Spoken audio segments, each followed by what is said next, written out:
Assalamualaikum warahmatullahi wabarakatuh. Jumpa lagi pada mata pelajaran bahasa Indonesia. Kali ini materi kita adalah surat lamaran kerja.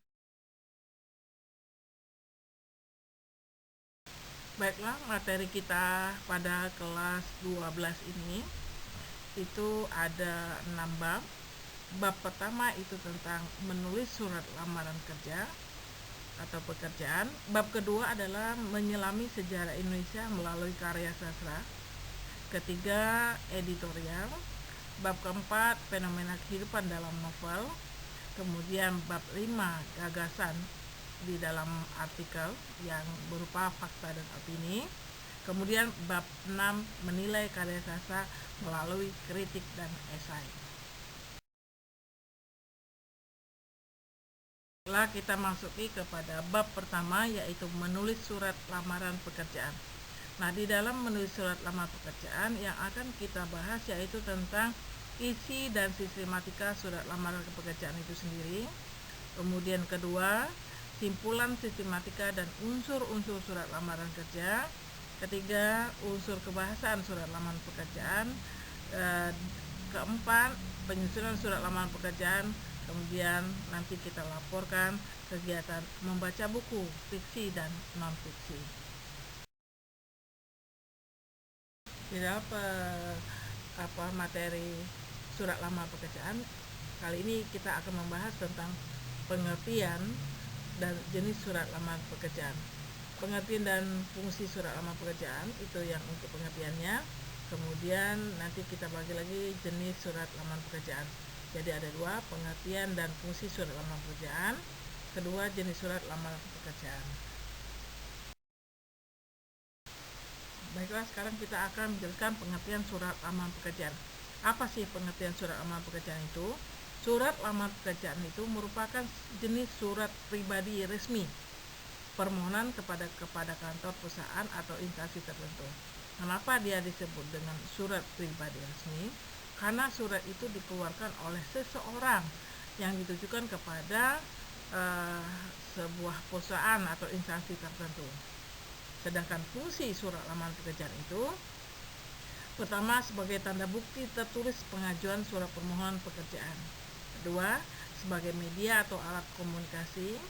Ketiga, sebagai bahan pertimbangan penerimaan pekerjaan.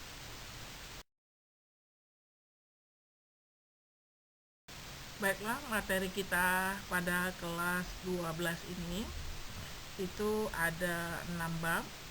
Bab pertama itu tentang menulis surat lamaran kerja atau pekerjaan. Bab kedua adalah menyelami sejarah Indonesia melalui karya sastra. Ketiga, editorial. Bab keempat, fenomena kehidupan dalam novel. Kemudian bab 5, gagasan di dalam artikel yang berupa fakta dan opini. Kemudian bab 6, menilai karya sastra melalui kritik dan esai.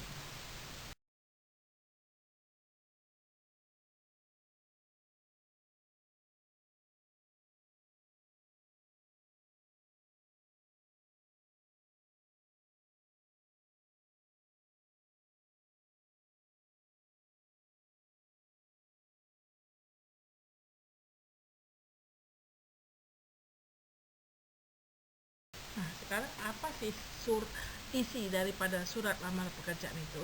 Nah, isi daripada surat lamaran pekerjaan itu yaitu informasi yang tertulis dalam surat lamaran pekerjaan.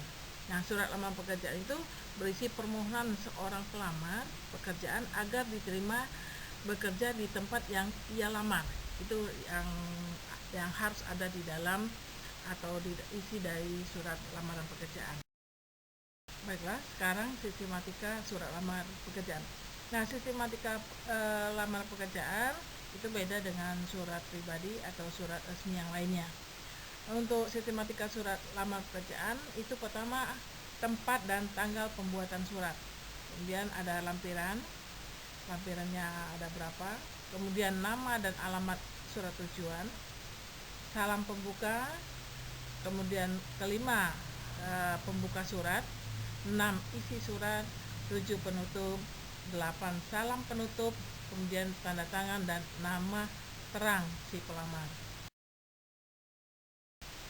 sekarang apa sih aspek penting yang harus ada di dalam surat lamar pekerjaan itu? Nah, aspek yang penting yang harus ada dalam surat lamar pekerjaan itu terdiri dari pernyataan umum atau tesis, kemudian argumentasi. Nah, pernyataan umum itu apa fungsinya? Fungsinya sebagai informasi awal terkait dengan pekerjaan yang akan ia lamar. Sementara itu, argumentasi berfungsi untuk menguatkan pernyataan umum tesis tersebut. Demikianlah materi kita kali ini tentang surat lamar pekerjaan. Nanti kita lanjutkan lagi surat lamar pekerjaan pada tahap yang lain. Semoga apa yang saya sampaikan dapat kalian pahami, dan jika tidak paham atau belum mengerti, bisa kalian tanyakan via Telegram. Sekian, terima kasih. Assalamualaikum warahmatullahi wabarakatuh.